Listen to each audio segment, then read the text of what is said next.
تو پہلے میں یہ چیز کلیریفائی کر دوں کہ نہ ہی میں اخوانی ہوں نہ ہی جماعت اسلامی سے ہوں، میں انشاءاللہ اہل حدیث کے منہج پہ ہوں، لیکن یہ جو مسئلہ ہے پچھلے ہاں کچھ ہاں وقت سے کے بارے میں پڑھ رہا تھا، تو کچھ شبہات جی جو ہے ان کی طرف سے میں نے ان کو پڑھا، جی خاص کر ایک کتاب ہے، اس کا نام ہے الحکم بغیر ما انزل اللہ، جو عبد الرحمن بن صالح المحمود کی ہے.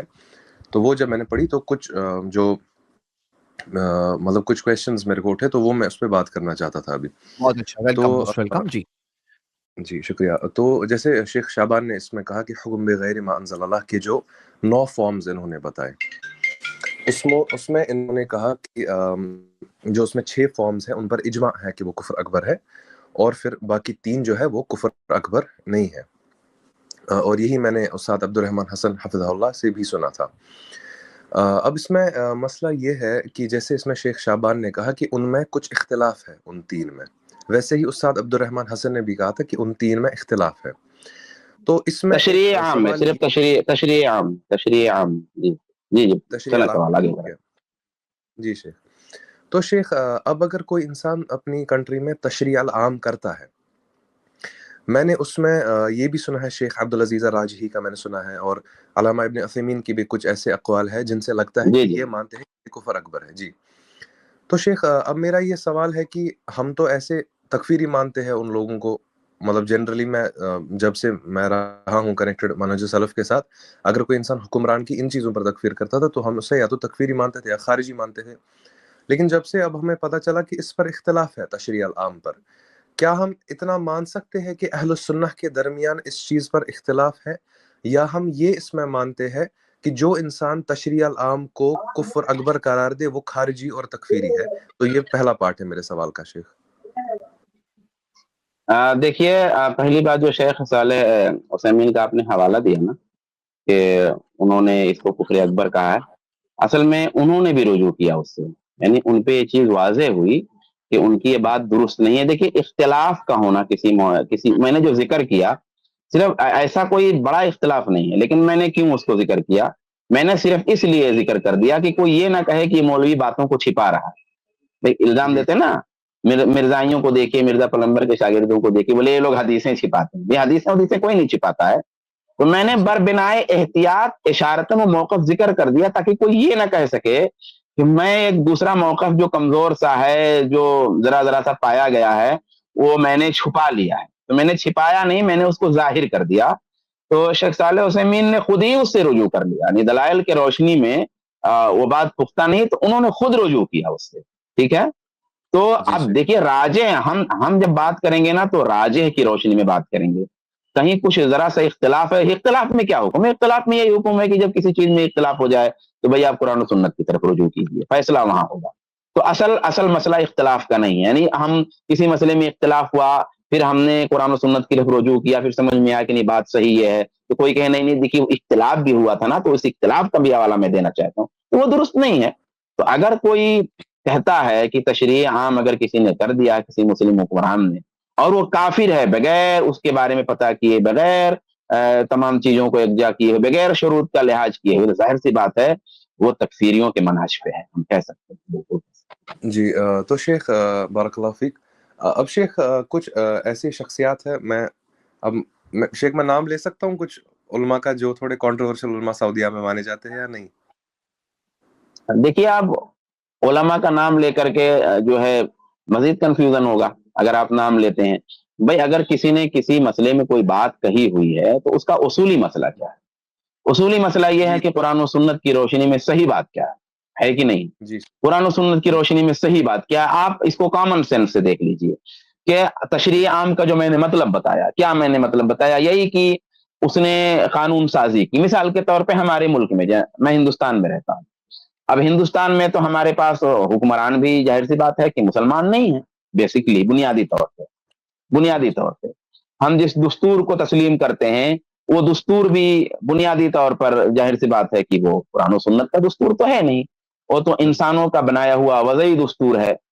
اب ہمارے یہاں منافقت نہیں ہونی چاہیے. اگر ہم وہ مسئلہ لیتے ہیں کہ تشریع عام، خالی تشریع عام کو نافذ ہی کرنے کا مسئلہ نہیں ہوگا نا، پھر تشریع عام کو ماننے کا بھی مسئلہ ہے.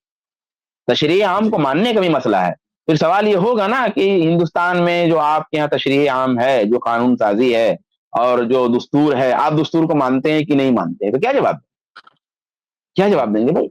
دستور کو مانتے ہیں, تسلیم کرتے ہیں ایز اے ہندوستان کا دستور, ہم اسے مانتے ہیں کہ یہ دستور ہندوستان کا دستور ہے اور اس دستور کی روشنی میں, لیکن اس کی کچھ شرطیں ہیں کیسے مانتے ہیں, کس کیفیت کے ساتھ مانتے ہیں. تو اگر ہم تشریع عام کو مطلق کافر قرار دیں گے اور کفر قرار دیں گے اس کو, تو پھر بڑے مشکلات ہوں گے عملاً. تو ہمیں ساری چیزیں دیکھنی پڑیں گی. تو ہم کامن سینس کے لحاظ سے بھی دیکھ لیں, پریکٹیکل میں بھی دیکھ لیں کہ جو لوگ تشریع عام کو کفر قرار دیتے ہیں یا ایسا کرنے والوں کو کافر قرار دیتے ہیں, ان کا موقف کمزور ہے. ان کا موقف کمزور ہے, وہ کوئی بھی نام ہو, کوئی بھی بڑا نام. تو میرے خیال سے نام لیں گے تو خام خواہ کے کنفیوژن ہوگا. بڑا نام ہو سکتا ہے, کوئی بھی بڑا نام ہو, وہ مرجو, وہ درست نہیں, وہ غلط موقف ہے, وہ صحیح نہیں. اور بھی ممالک ہے نا, اور بھی ممالک ہیں یعنی دنیا میں. کیا ترکیہ ہے, اب ترکیہ میں کیا قرآن و سنت کا قانون نافذ ہے یا وضعی قانون؟ اردن ہے, کیا اردن میں وضعی قانون نافذ ہے یا قرآن و سنت کا قانون؟ تشریع عام کیا ہے, تشریع عام کیا دیکھ لیجیے آپ. اب کیا وہاں کا جو ترکیہ کا حکمران ہے ہم اسے کافر کہیں گے؟ لا حول ولا قوت. کیا اردن کا جو حکمران ہے اسے ہم کافر کہیں گے؟ تشریع عام ہے وہاں پہ, یعنی قرآن و سنت کا مطلب قانون ہی نہیں ہے. جیسے کچھ ملکوں میں مان لیجیے آپ سعودیہ میں بنیادی طور پہ دستور قرآن و سنت کا ہے کہ نہیں, یہاں تشریع عام قرآن و سنت. اب مان لیجیے حکمران نے کہیں کوئی چیز ایسی کر دیا جزئی طور پہ, کوئی پارٹ ایسے چھوٹا سا ایسا ہوا جو قرآن و سنت کے خلاف, اس کے مطابق فیصلہ کر دیا, یا کوئی ایسا مسئلہ جس میں اختلاف بھی علماء کا ہو سکتا ہے, تو ایسا ہو سکتا ہے. لیکن تشریع عام تو سعودی عربیہ میں قرآن و سنت ہے, لیکن بہت سارے ملکوں میں تشریع عام یہ نہیں ہے. تو اب ہم کیا ان کو کافر کہیں گے؟ کیا وہ کافر ہیں؟ تو یہ سارے مسائل. اب شیخ مسئلہ یہ ہے کہ جو کچھ سعودی میں جو کچھ علماء تھے جن کو پھر مطلب بند کیا گیا, جیسے چاہے سلیمان الالوان تھا یا باقی جو تھے, انہوں نے بھی یہی سلمان العودہ, انہوں نے کہا, سلمان العودہ تھا, سلیمان الالوان تھا, اور جو باقی بھی تھے عبدالعزیز تریفی وغیرہ. تو ان میں سے کچھ نے شیخ یہی کہا تھا کہ تشریع العام جو ہے یہ کفر ہے, اور اس کی ان نے مطلب اپلائی کیا تھا اس چیز کو.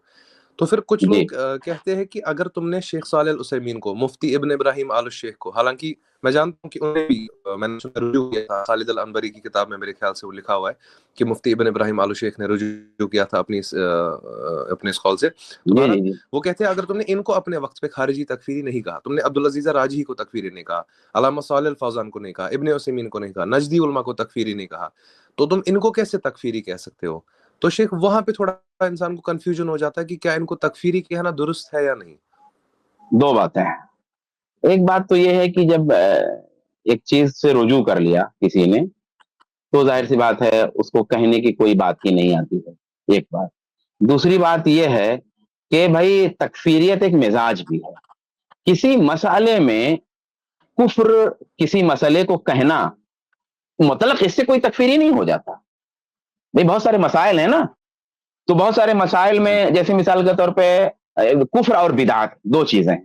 تو بہت سارے مسائل ہیں جن میں کچھ چیزوں کو علماء بدعت کہتے ہیں اور کچھ چیزوں کو علماء بدعت نہیں کہتے. ایک ہی چیز کو کچھ علماء بدعت کہتے ہیں, کچھ بدعت نہیں کہتے, ایسا ہو جاتا ہے.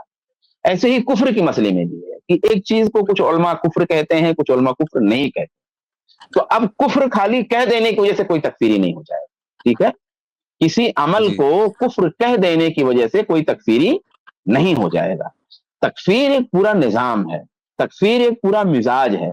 تو ظاہر سی بات ہے کہ شیخ صالح عثیمین نے اگر کسی وقت میں تشریع عام کو کفر کہا تو وہ ایک علمی مسئلہ تھا. ان کی مجموعی فکر کو دیکھا جائے گا, ان کے مجموعی معاملات کو دیکھا جائے گا. کسی ایک مسئلے کی بنیاد پر ہم تکفیری نہیں کہہ سکتے. ہم تکفیری کہنے میں بھی بہت آزاد نہیں, جیسے ہم کسی کو کافر کہنے میں بہت آزادی نہیں برتتے, کسی چیز کو کفر کہنے میں بہت آزادی نہیں برتتے, ایسے لوگوں کو تکفیری کہنے میں بھی بہت آزادی نہیں برتتے. ٹھیک ہے. جب ہم دیکھتے ہیں کہ اس کا عمومی مسئلہ کیا ہے, وہ لوگوں کو اس کی دعوت دیتا ہے, جو ہے جو چیزیں واضح طور پہ کفر نہیں ہیں ان کو کفر کہتا ہے, پھر اس کے کرنے والوں کو کافر کہتا ہے, پھر کافر کہہ کر کے ان کے خون کو حلال کرتا ہے, پھر لوگوں کو اس کی طرف دعوت دیتا ہے, خروج کی دعوت دیتا ہے, بغاوت کی دعوت دیتا ہے. وہ ساری چیزیں جب ہم دیکھتے ہیں تب اس کو تکفیری کہتے ہیں. مطلب علمی مسئلے کے طور پہ کسی نے اپنی کتاب میں کسی چیز کو کہیں کفر کہہ دیا ضمناً, اب ظاہر سی بات ہے اتنی سی بات پہ تو ہم اس کو تکفیری نہیں کہہ دیتے ہیں. یہ فرق ہے نا, یہ فرق ہے. ہم مثال کے طور پہ ابھی کیا ہم اہل حدیث, تو کیا اہل جی حدیث سے کہیں بدعت نہیں سرزد ہو سکتی ہے؟ بالکل ہو سکتی ہے. کبھی غلطی سے ہو سکتی کہ نہیں ہو سکتی ہے؟ تو کیا اس کو ہم جی بدعتی جی ہو کہہ دیتے سکتی ہیں؟ دیکھیے کسی عمل کا ہے. بدعت ہونا اور کسی کو بدعتی کہنا دونوں میں فرق ہے نا؟ تو ہمارے یہاں بھی ہو بالکل سکتا ہے کہ ہم سے کوئی بدعت سرزد ہو جائے، لیکن اس کی وجہ سے ہم بدعتی نہیں ہو گئے. لیکن بالکل جن کو ہم بدعتی کہتے ہیں ان کی حالت آپ دیکھ لیجئے. تو بدعتی ہونے میں اور بدعت سرزد ہونے میں فرق ہے. کسی سے جھوٹ سرزد ہو گیا اور کوئی جھٹا ہے، دونوں میں فرق ہے. یہ مسئلہ بالکل. ہے. جی شیخ میں سمجھ گیا. تو شیخ ہم اس میں یہی مانتے ہیں کہ اگر کچھ علماء نے یہ کہا بھی ہے تو یہ ان کا اجتہاد تھا، جی لیکن ظاہر ہم سی اس بات. کو کفر اکبر نہیں ہاں سمجھتے، اگر چاہے وہ کتنی اجتہاد کی بھی شرطوں پہ پورا اترتے ہیں، اگر وہ جی اجتہاد کی شرطوں پہ پورا اترتے ہیں، وہ خورزی کی دعوت نہیں دیتے، خروج کی دعوت نہیں دیتے، بغاوت کی دعوت نہیں دیتے، لوگوں کو ان باتوں پہ ابھارتے نہیں ہیں، علمی مسئلے کے طور پہ کسی جگہ ضمناً ایسی بات ان سے آ گئی ہے تو یہ ان کی غلطی مانی جائے گی، ان کو ہم تکفیری نہیں کہہ دیں گے، الا یہ کہ وہ تمام باتیں ان کے ہاں پائی جاتی ہیں جو تکفیریوں کے ہاں پائی جاتی ہیں.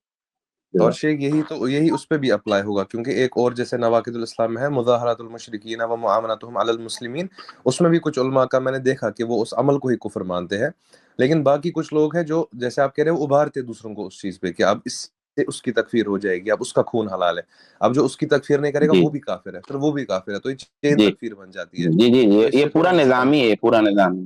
بالکل. بارک اللہ. جی. اور شیخ یہ جو آپ نے کہا نا شیخ اللہ تعالیٰ آپ کو صحت دے، جو آپ نے کہا کہ ہر ایک بدعت کرنے والا بدعتی نہیں بن جاتا اور ہر ایک کفر اور شرک میں پڑنے والا مشرک کافر نہیں ہوتا، تو شیخ اس میں کچھ جی علماء نے یہ کہا ہے نا کہ ایک گروپ ہے جن کو الحدادیہ کہتے ہیں، تو ان کا پھر رد جیسے شیخ ربیع بن ہادی المدخلی وغیرہ نے جو کیا ہے رحمہ اللہ، انہوں نے کیا ہے. تو شیخ جن نے امام النووی اور ابن حجر کی بھی یہ کی تھی تبدیل. بس میں آپ کو زیادہ ٹائم لوں گا، بس ایک لاسٹ چیز پوچھوں گا پھر آپ دوسروں کو آپ جی وقت دیجیے، جزاک جی اللہ جی خیر جی وقت کے لیے. بس میں یہ چھوٹی سی ایک بات بتانا چاہوں گا کہ شیخ اس میں ایک بس شبہ ایک چھوٹا اٹھتا ہے کہ وہ کہتے ہیں جب تم نے جیسے شیخ کفایت نے بھی اس پہ پہلے بھی بات کی ہے، جیسے تم نے جلال الدین السیوطی کو مانا کہ چلو اس سے ایک جگہ خطا ہو گئی، تم نے ابن حزم الظاہری جی کو، حالانکہ اس کا جو اسماء صفات میں عقیدہ تھا وہ جہمیوں کے قریب تھا، اس میں تم نے اس کو کہا چلو اس کو جی خطا ہو گئی، اس کا وہ اگنور ہم کر دیتے ہیں.